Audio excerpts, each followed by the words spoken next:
Pronto, ó, meu celular tá com problema, gente. Aí o vídeo vai ficar partido, tá? Vou ter que colocar em duas partes no grupo, mas não tem problema, tá certo? Então, voltando ao microscópio, o que que acontece? Em 1590, né, houve a descoberta pelo Hans Janssen e o Zacarias do primeiro microscópio. Eles fizeram isso usando a lente de um óculos e um tubo.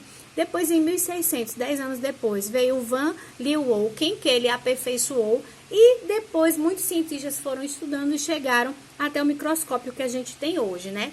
E esse microscópio atual, ele consegue ver coisas super pequenas, por exemplo, como é a célula do sangue. Como assim, tia? Você sabia que o seu sangue, quando a gente se corta, sai aquele líquidozinho vermelho, né? Dentro dele existem células, como se fossem pequenas bolinhas, e a gente só consegue enxergar isso através do microscópio. Aí ele me dá aqui algumas perguntas relacionadas ao uso do microscópio, tá? Na número 1 diz assim: se você estivesse no lugar de Leeuwenhoek e fosse utilizar um microscópio pela primeira vez, o que gostaria de observar? Eu coloquei aqui o que eu gostaria de observar, tá? Eu gostaria de observar os vírus, as bactérias, as partículas de poeira. Às vezes aparece assim uma luzinha do sol, aí você vê uns poeirinha no ar, né? Eu queria, com o microscópio você consegue ver mesmo que não tenha luz do sol. E eu queria ver também como são as células do nosso corpo, tá? Você pode colocar qualquer outra coisa. Essa aqui foi a resposta de tia, não precisa ser a sua, combinado?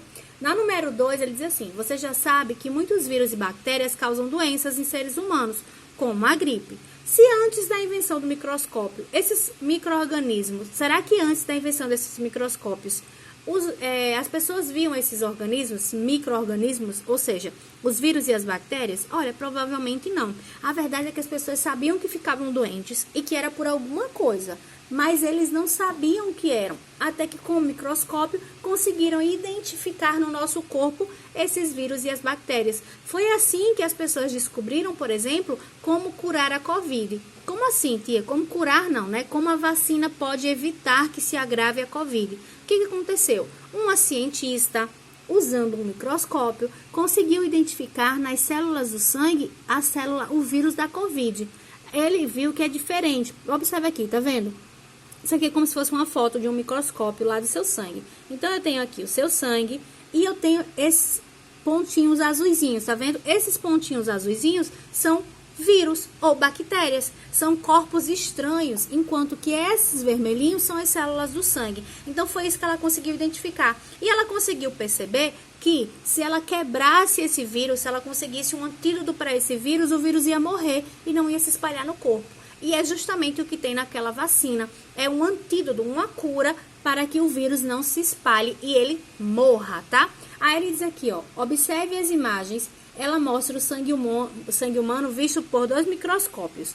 Um é o microscópio tipo óptico e o outro é o microscópio eletrônico. Observa que daqui parece um desenho, né?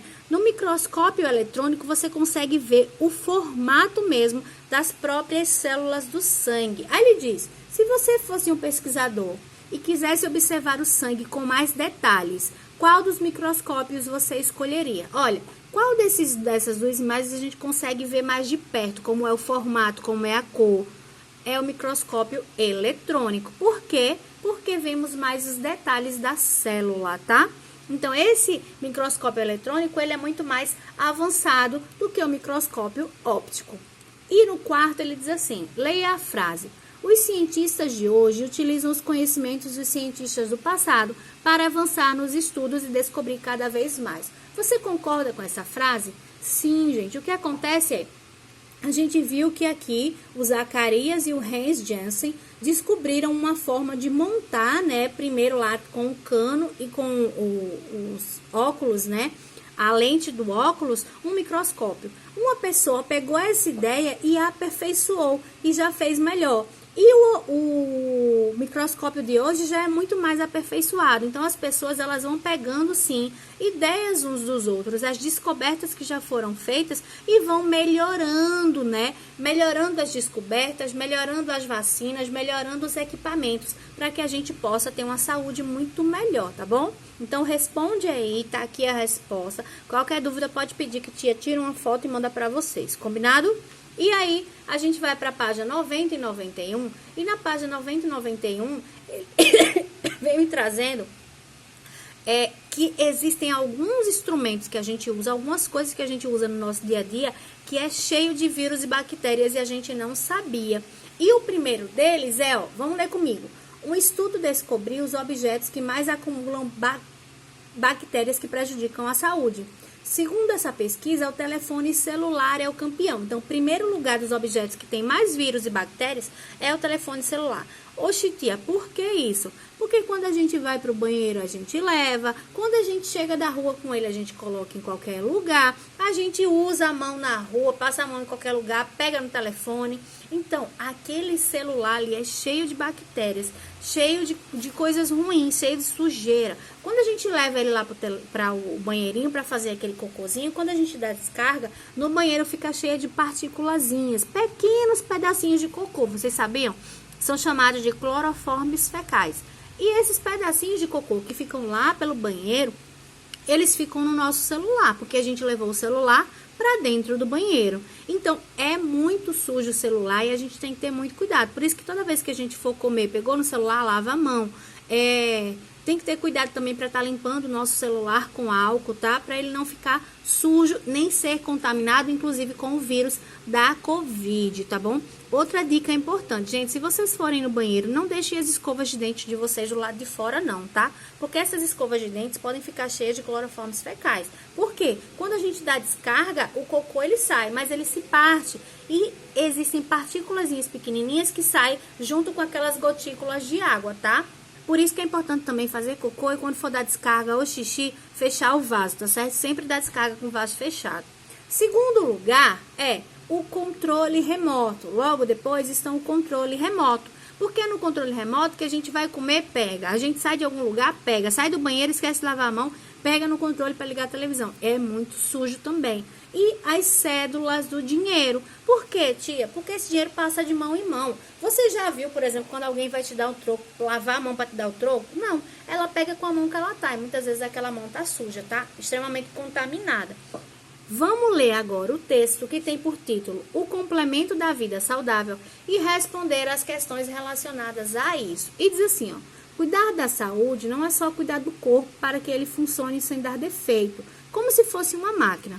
É que faz parte da construção de uma vida saudável adotar certos hábitos que possamos nos sentir bem do ponto de vista das nossas emoções e dos nossos sentimentos. Ou seja, não adianta só a gente cuidar do corpo, a gente tem que cuidar da nossa cabeça, tá? Porque se a gente não dorme bem, se a gente não tá feliz, o nosso corpo também sente. Assim, além de cuidar da alimentação e de praticar atividades físicas, devemos fazer aquilo que nos anima e nos deixa bem dispostos, como conversar com os amigos, brincar com eles, ir ao cinema, contar piada, rir bastante, ajudar as pessoas que precisam, ajudar uns aos outros, ir no cinema, ir na praia, ir ao parque. São coisas que você faz com o seu pai, com a sua mamãe, com alguém que lhe deixa feliz, tá? Essa lista pode ser interminável, principalmente se considerarmos que, para estarmos bem, o ambiente em que vivemos deve ser agradável e para que ele seja assim, nossas ações são muito importantes. Precisamos colaborar com a limpeza e a organização da nossa casa, da nossa escola e de qualquer lugar que seja coletivo. Aí na letra A diz, de acordo com o texto, quais são os hábitos importantes para mantermos a saúde e quais deles você costuma ter? Então, os hábitos que ele fala é cuidar da alimentação e praticar atividades físicas. Devemos fazer aquilo que nos anima. Então, isso é o importante para nos deixar bem. E, além disso, você pode fazer outras coisas. Por exemplo, brincar com os amigos, assistir televisão, ir à igreja, passear, ir na praça. Então, você vai responder aqui o que lhe faz bem, tá bom? Você vai responder as coisas que o texto menciona e também as coisas que lhe faz bem. Na letra B, você vai fazer uma pesquisa. Você vai chamar o vovô, a vovó ou uma pessoa mais velha, um tio, uma tia, e vai perguntar quais eram os hábitos de alimentação dele. Ah, vovô, o que o senhor comia no almoço antes? O que o senhor lanchava antigamente? E ver se esses hábitos de alimentação são parecidos com os nossos. A gente sabe que hoje em dia as pessoas comem muito mais pizza, tomam muito mais refrigerante, comem muito mais coxinha, doces, e antigamente as pessoas não faziam tanto isso. Mas vamos ver se realmente é isso que tia tá pensando, tá?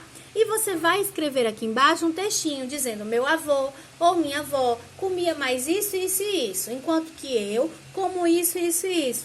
A alimentação mais saudável é... Aí você vai dizer se é a do seu avô, da sua avó ou a sua. Tia, não tem linha suficiente aqui. Não, não tem. Então, você faz lá no caderno e manda a foto pra mim, combinado? Então, pessoal, é isso. Não esqueçam dos avisos de que segunda até agora tem aula, mas se não tiver eu vou colocar no grupo. Terça não tem aula, porque é dia das crianças, o dia de vocês. Na quarta é para ir para a escola buscar lá os docinhos de vocês, tá? As guloseimas. Na quinta nós temos aula. Na sexta-feira nós não temos aula, porque é dia dos professores. Viva! Viva os professores, né, gente? Então, essa semana vai ser uma semana muito mais divertida para vocês, combinado? A qualquer dúvida podem falar comigo no privado, certo? Beijo, meus amores, bom final de semana e boa semana pra gente, que a semana que vem vai ser uma semana muito mais legal, né? Cheiro!